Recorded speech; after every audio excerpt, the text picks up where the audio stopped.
지금까지는 부동산 투자 투기 여기에 집중된 측면이 있는데 이게 국가 경제를 매우 불안정하게 하고 있습니다. 대체 투자 수단으로 유효한 투자 수단으로 주식시장을 좀 활성화시키는 게 필요하겠다는 생각이 지금도 여전하고 약간의 성과는 있는 것 같아서 다행이라는 생각입니다.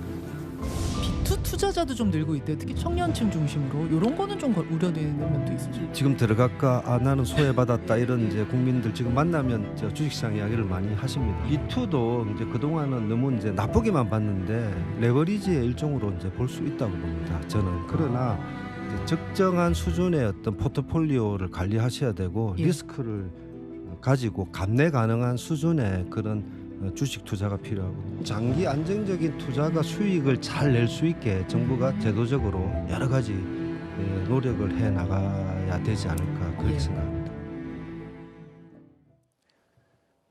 자, 최근에 이어졌던 역대급 증시 불장 뜨거웠었죠. 그런데 앞서 전해드린 것처럼 오늘 폭락했습니다.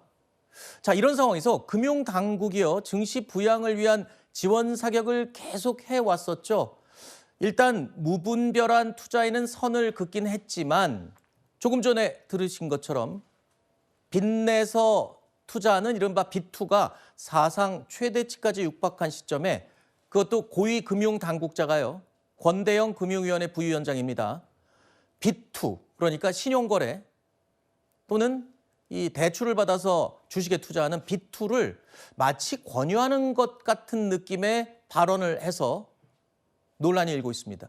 이게 최근에 정부에서 그리고 이재명 대통령도 직접 얘기했죠. 부동산만 투자가 아니다. 주식 투자 같은 다양화된 재테크 방법이 활용돼야 한다라고 말은 했지만 부동산은 어떻습니까? 11호 부동산 대책 이후에 빚내서 집 사는 길은 아예 꽉꽉 막아놨습니다.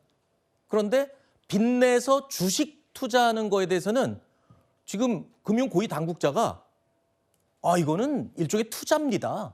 라고 얘기를 합니다. 뭔가 결이 안 맞는 것 같아요. 그렇죠. 어쨌든 빚을 내서 자산을 증식하는 것은 리스크가 있을 수밖에 없는 부분인데요.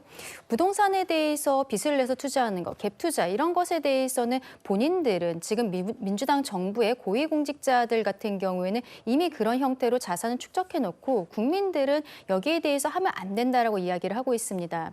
근데 어쨌든 지금 부동산보다도 젊은 층에서는 주식에 들어가 있는 돈들이 많은데 최근에 B2가 24조 원을 넘겼다라는 이야기들이 있었는데 지금은 25조 5,268억 원이 B2에 들어가 있다는 거예요. 너무나 많은 빚을 내면서 주식 투자에 들어가고 있는 것입니다. 이재명 정부가 시작하면서 코스피 5천 시대를 열겠다라고 이야기를 했었고 대통령께서도 부동산이 아닌 주식에 투자하라고 말씀을 하셨습니다만 최근 가파르게 오르고 있는 이 코스피 국면에 있어서 조정이 올 수 있다는 것 그리고 최근에 우리가 코로나 국면에 있어서 증시가 굉장히 화랑이다가 완전히 폭락했었던 경험들도 있는 거거든요. 그렇다면은 주식을 투자하는 가운데 있어서 뭐 우량주를 중심으로 하라든지 그리고 리스크를 최소화하는 판단을 하고 주식에 투자를 하라고 이야기를 해야 되는데 지금 뭐 권대영 금융위 부위원장 이런 분들 같은 경우에는 언론에 나와서 마치 B2를 국민들에게 권하는 것처럼 이야기를 하고 있습니다. 젊은 층에 오늘도 많은 분들께서 손실을 보셨을 것이고 앞으로도 조정 국면이 있을 수 있는 상황에서 너무 경솔하게 국민들께 이러한 메시지를 내고 있는 것이 아닌가라고 생각합니다.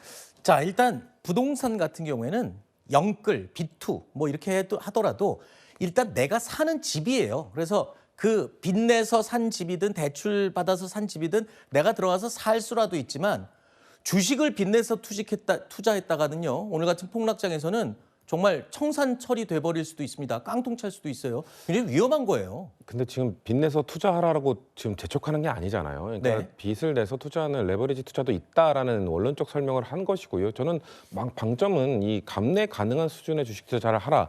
그러니까 어차피 그 빚을 내더라도 이자를 계속 갚고 그 원리금도 내야 될 거 아닙니까? 원금도 내야 될 거 아닙니까? 그런 네. 부분에 대해서 감내할 수 있는 수준으로 하라는 겁니다. 저는 저런 거에 대해서 지금 B2가 사실 문제가 되고 있는 거는 특히나 2030 세대의 빚은 악성이거든요. 이 2030 세대의 부채들은 대부분 뭐 고금리 그 신용대출이거나 뭐 카드론이거나 이런 경우가 많기 때문에 사실상 감내하기 어려운 것이거든요. 그럼에도 불구하고 그들이 그렇게 뛰어드는 이유는 지금 내가 뛰어들지 않으면 벼락거지 될 것 같다라는 생각 때문에, 두려움 때문에 뛰어드는 것이기 때문에 그런 거에 대해서 지금 재촉한다기보다는 감내 가능한, 저는 청년 세대들한테 던진 겁니다. 너네들 B2 오케이 투자의 일종의 수단이라고 할 수 있지만 감내 가능한 수준에서 해야 돼라고 말을 한 것이고요. 네. 부동산 투자는 아까 내가 살 집이라고 했습니다만 내가 사지 않을 집까지 추가적으로 뭐 두 채, 세 채 하면서 빚을 내서 하는 사람들이 있었잖아요. 네. 그런 거에 대한 그 제약을 한 것이기 때문에 이것을 또 연관시켜서 왜 그거는 맞고 왜 이거는 부추기냐 이렇게 하는 거는 좀 적절하지 않다고 생각합니다. 네, 알겠습니다. 그런데